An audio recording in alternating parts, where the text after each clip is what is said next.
Jen, on a scale of 1 to 10, how is the weather in Cary, North Carolina compared to the inversion-riddled 32 degrees in Provo, Utah right now?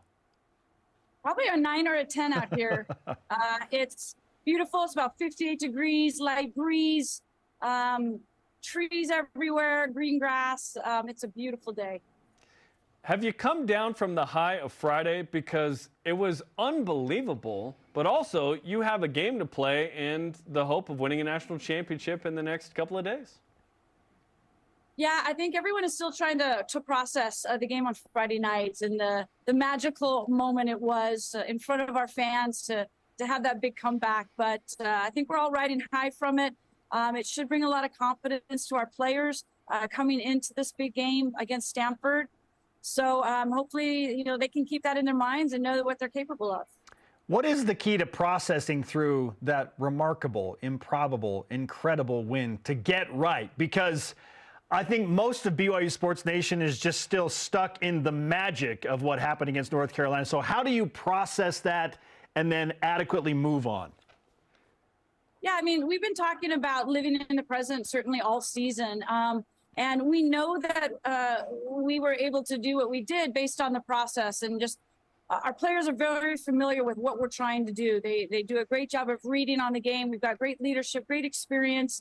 And today and for tomorrow, we're just focusing on what got us here, and that is doing the little things, doing them well, trying to put out the outside distraction. Obviously, there's a lot of excitement around us being here, lots of family, friends, fans.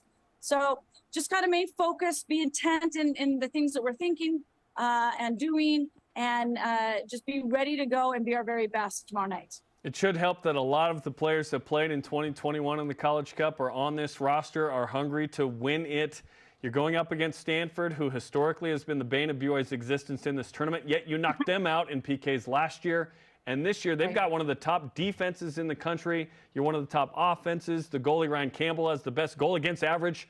What do you think of that matchup of the great Stanford defense against the great BYU offense? Yeah, I think it'll be a fantastic challenge for us. As Stanford's only given up 10 goals. It has to be like number one in the country.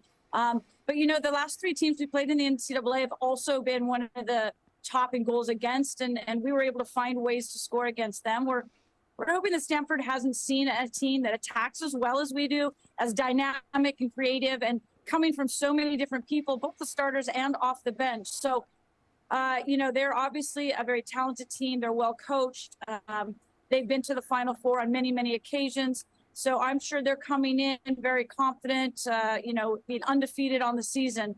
But, I think we're just trying to remind ourselves that we scored 79 goals this season against some very good teams. And if we focus on the process, continue to do what we do, and have belief that good things can happen.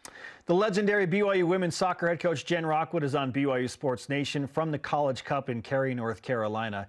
Having experienced the College Cup recently, and this not being the first time for you and for, as Jerry mentioned, a number of your players, how is that advantageous this time around?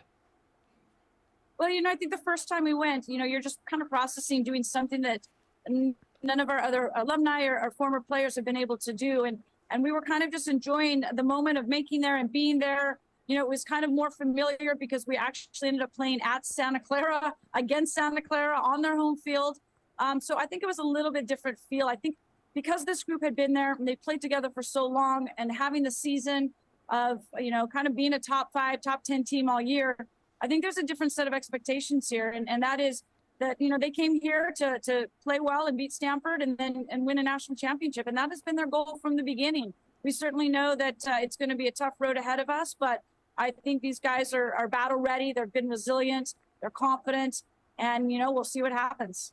You've told us that this team is special in many ways and that they embrace the idea of, hey, let's go win a national championship. Let's be a one seed and host so we don't have to go to North Carolina and like last year, they bounce us.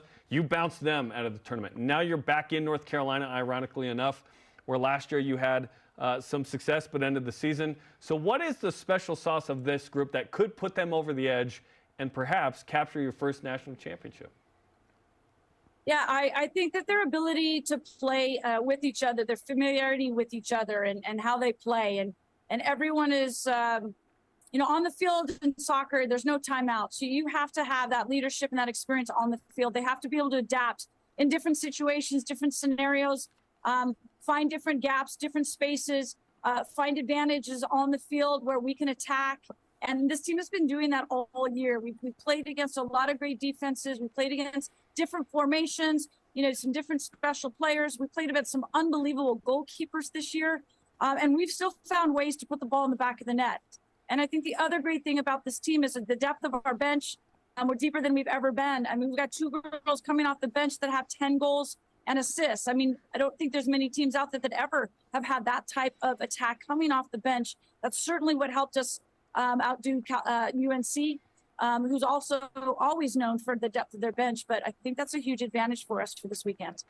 Let's talk about some of those individuals who you rely on so heavily, who are also 2 of the 15 semifinalists for the Mac Herman Trophy, which is the Heisman Trophy of college soccer. It's awesome. We'll start with Brecken Mozingo. What has Brecken meant to this BYU squad this year? And frankly, what makes her so special?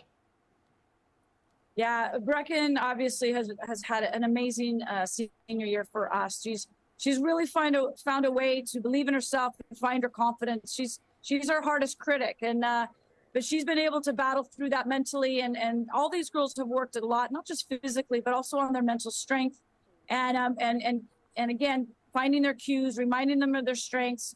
But Brecken's someone that we can find the ball. She can find the pockets of space wherever that is, based on our formation. That allows us to have her have the freedom to move and roam throughout the field. Our team looks for her specifically because when she gets touches on the ball, she obviously can make some fantastic things happen. She's got a lot of assists for us this year, so she's not only dangerous with her shot, with her set pieces, but also in the creativity that she can put the ball in the box and get her teammates on the end of it. I loved last week in preparing for the broadcast that you said, hey, and she even smiles now during the games. Like she has found a little more joy, right? And then Leveni Vaca, goes sleeveless Friday night, like Tongan tough, right? She's been really good on the back end as well. Yeah, Lava has had an amazing career for us. We brought Lava in as a freshman, and she got to be trained by some of the top defenders in the country her freshman year, and then kind of took over that mantle. Since her sophomore year, she's kind of been the boss of our back line, and everything kind of goes through her. We're allowed to play out of the back as much and as well as we do because we trust the ball at Lava's feet and allow her to make those decisions. So, not only is she a fantastic defender, a 1v1 defender, a shot blocker, but as I mentioned, our ability to control the ball and dictate tempo, it kind of comes through her. We play out of the back, and a lot of teams don't do that very much these days. Jen, we'll finish with Bella Folino, who had the best week ever. I mean, she gets engaged. She has a brace in that crazy comeback. Just wild. So she's celebrating the North Carolina win and some things in her personal life. And then she's named the Elite 90 Award recipient for having the highest GPA of any athlete at the College Cup. How do you bring Bella back down to get her ready for the game against Stanford? Yeah, we're so excited for Bella. What a career she has had for BYU. She set such a high standard both on and off the field for everyone. And Bella is a humble, hardworking kid. So I don't think she's going to let anything go to her head. She stays down to earth. She stays focused. Bella as a forward is also one of our hardest working defenders. And that's one reason that she has to be on the field for us. Obviously, she has scored some unbelievable goals. But Bella's ability to fight and defend at the rate and the tenacity that she does really sets the tone for our press and our defense. And obviously, if we can win the ball closer up the field, then Bella's going to be in front of the goal, and she's our best finisher in front of the goal. Jen, she's got a 4.0 GPA, and frankly, you've got a 4.0 GPA and a master's and a doctorate in coaching soccer. So well done to all of you. We're so excited to watch you play against Stanford. We're sending you all the BYU Sports Nation karma we can muster from Provo. Awesome. Love it, guys. Thanks so much. Appreciate you.